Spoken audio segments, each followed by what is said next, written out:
নজর রাখবো পরবর্তী সংবাদে। মানিক ভান্ডার পঞ্চায়েতের চক্রবর্তী পাড়ায় ছড়ার উপর ভেঙে পড়া পাকা ব্রিজের ইট রড খুলে নতুন ব্রিজ নির্মাণ করার অভিযোগ উঠেছে আমবাসা আরটি ঠিকাদারদের বিরুদ্ধে।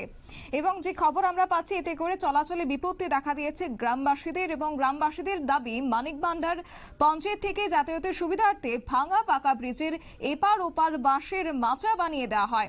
এরপর পঞ্চায়েত এবং গ্রামবাসীদের দাবি অনুসারে আমবাসা আরডি থেকে নতুন ব্রিজ নির্মাণের জন্য ৬১ লক্ষ টাকা বরাদ্দ করা হয়েছে।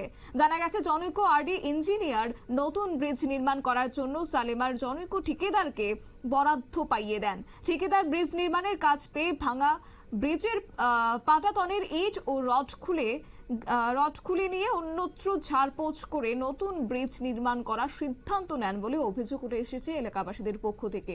কি বলছেন তারা, শুনুন। 2018 জুন মাস এটা নষ্ট হয়ে গিয়েছিল, 10 লেনে পড়ে গেছে। তারপরে এটা বহুবার ভিডিও সাহিত্য বলার পর এবং পঞ্চায়েতও সেখান থেকে একটা রেজলিউশন পাঠানো হয়েছিল, সেটা আমার কাছে খবর আছে।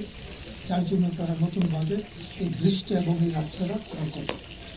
এখন আমরা দেখলাম যে সাম কন্ট্রাক্টর সাম দেব, ঠিক নাম আমি জানি না, সেই সাম দেব এখন ওই ব্রিজটা এখন ভাঙতেছে এবং সেই ব্রিজের যে রড এবং ইটগুলি তারা কমলপুর ইংলিশ মিডিয়াম স্কুলের কাছে নিয়ে রাখছে। আমার মনে হয় যে এই ইটগুলি আবার ভাঙিয়ে আবার সেইগুলি সেই ব্রিজের মধ্যে লাগানো হবে। কাজে এটা দুর্নীতি, কাজে দুর্নীতি থেকে মুক্ত হওয়ার জন্য আমি এসডিও এবং ডিএমএম সাহেবের নিকট আবেদন রাখছি, এটা যেন সুষ্ঠুভাবে তদন্ত হয় এবং কাজটা সুন্দরভাবে হয় সেই অনুরোধ রাখছি।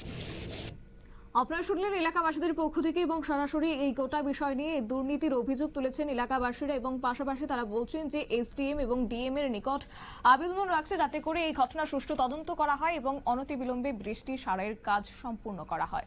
নিয়ে নিচ্ছে ছোট্ট একটি বিজ্ঞাপন বিরতির, সঙ্গে থাকুন।